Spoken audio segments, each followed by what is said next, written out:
They're also angry about the fact that Trump killed General Soleimani, okay? And as we discussed, it's possible that the Revolutionary Guard Corps killed last week the president of Iran, Ebrahim Raisi, because he was preventing war, okay?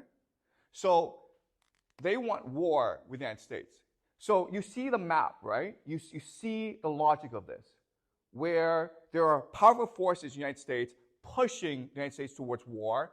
You have Trump, who has basically agreed in his first term to raise or increase escalation with Iran. Within the Trump White House, there'll be Jared Kushner and Nikki to push this war, both privately and publicly. The U.S. military has so much hubris that they think they can win this war, and Iran wants to provoke the United States into invading it. Okay, and the United States and Iran can have many, so Iran has many strategies in order to provoke the United States into war. Okay, basically the United States is looking for a reason, and Iran wants to give them a reason, and that's why I think war between the United States and Iran is very likely in the next 2 to 4 years. Okay, any questions so far? Are we clear about where we are so far before I move on? Any questions? Okay, so now let's talk about the actual war. So here, most of this is speculation, okay? But I'm using speculation in order to help us better understand what a war would look like, okay? So let's pretend that it's March 2027, okay? And Trump goes on TV. He announces Operation Iranian Freedom, a full-scale U.S. invasion of Iran, along with Israel, Saudi Arabia as its main partners, but the United Kingdom, UK, will be involved. Australia will be involved. UAE will be involved. Poland will be involved. Okay, so you have many countries attacking Iran together. And Trump goes on TV and explains to the American public why the United States is fighting this war. Okay, and this is what Trump says. First, he says that for the past year, there have been violent protests in Iran. You have religious protests, you have political protests, you have ethnic protests. The Iranian people are sick of the Ayatollah. They are sick of the dictatorship. They want democracy. They want freedom. And in response, the Revolutionary Guard are killing thousands of protesters. Iran is on the brink of civil war. Therefore, the United States has an obligation to protect the people of Iran. Okay? The people of Iran are praying for freedom and democracy, and the United States, the world's greatest democracy, must give them democracy. Okay? So the first reason is freedom and democracy. Second, U.S. intelligence, along with Israeli intelligence, have discovered that for the past 2 years, Iran has been working very hard on developing a nuclear bomb. In fact, Iran is only 1 month away from having 3 nuclear bombs, so that New York City, San Francisco, and Los Angeles could all be destroyed. Okay? So to prevent this, we must strike first to stop Iran's nuclear program. Okay? Third,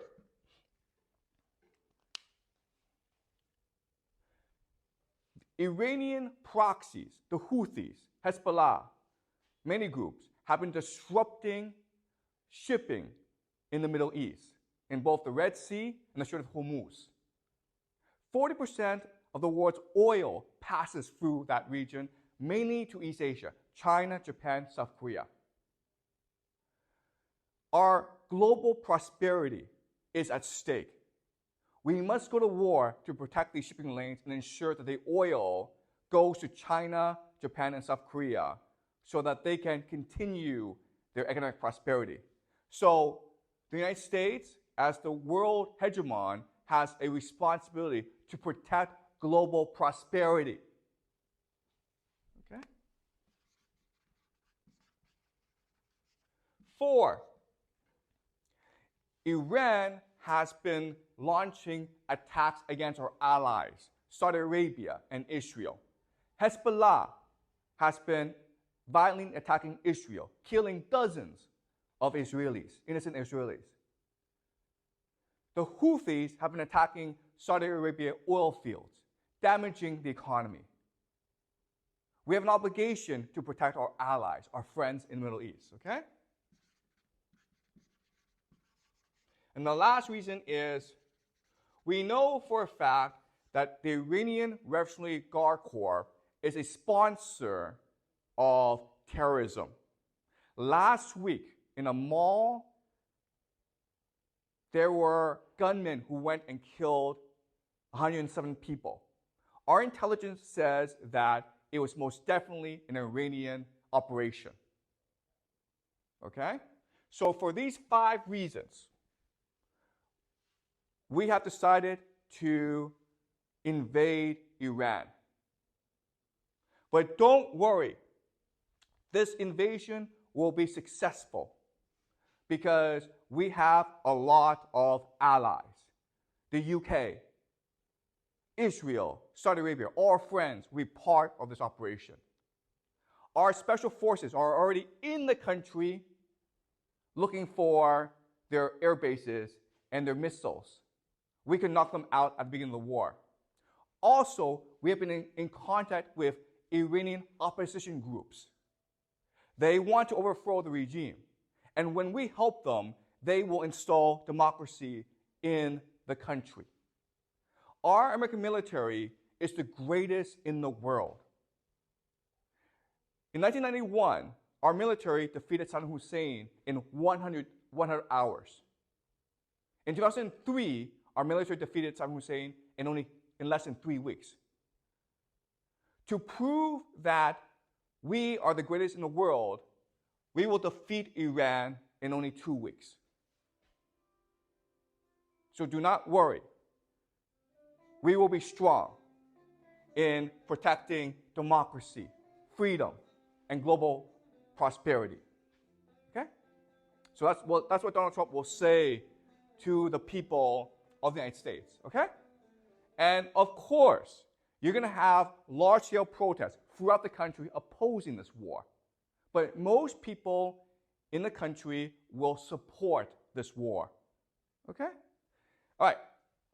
So after this speech, the operation is launched. And on TV, we'll watch this on TV and the internet together, on YouTube together, okay? And we'll be so impressed by the power of the US military. This is Iran. This is the Strait of Hormuz. Saudi Arabia. Israel is here. Red Sea is here. Iraq is here. Okay?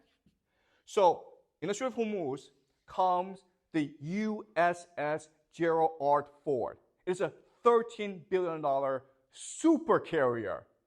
Okay?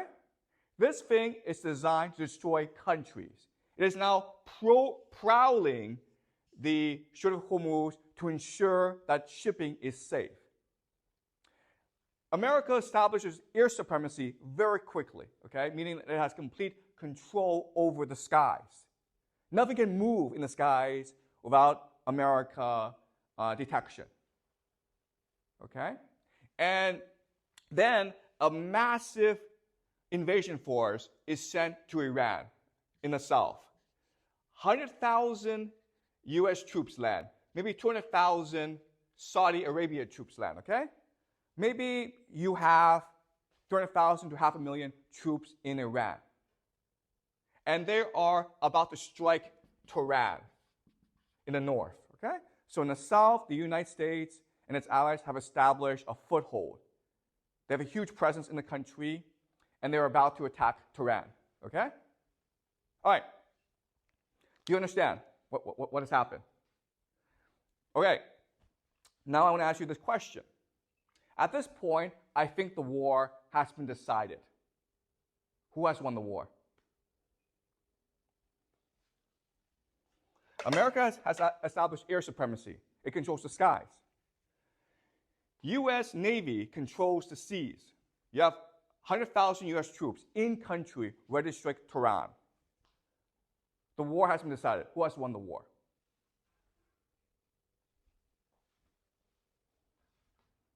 Okay, obviously this is a trick question. Obviously Iran has won the war. Why? Why? What's the problem with this plan? Okay? This is typical American doctrine, shock and awe. This is how they fight wars. But there's a problem with this plan. What is it?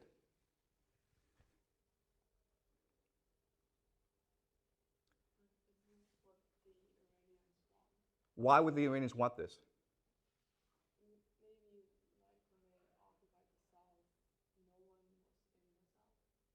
Okay, let's go back to traditional military doctrine, okay? In traditional military doctrine, you have three principles, right? Mass forces, avoid encirclement, protect supply lines, okay? These are three things you must absolutely obey if you are going to war, okay? So using traditional military doctrine, explain to me why the United States has lost the war right now. Exactly. First of all, they're in circle, okay? Do you know why? Because Iran are all mountains. It's a fortress, okay? Meaning that to get these troops into the country, you have to airdrop them, right? But guys, once you're in the country, you can't get them out of the country. You understand? Okay, so that's the first problem. They've been encircled, right? What's the second problem?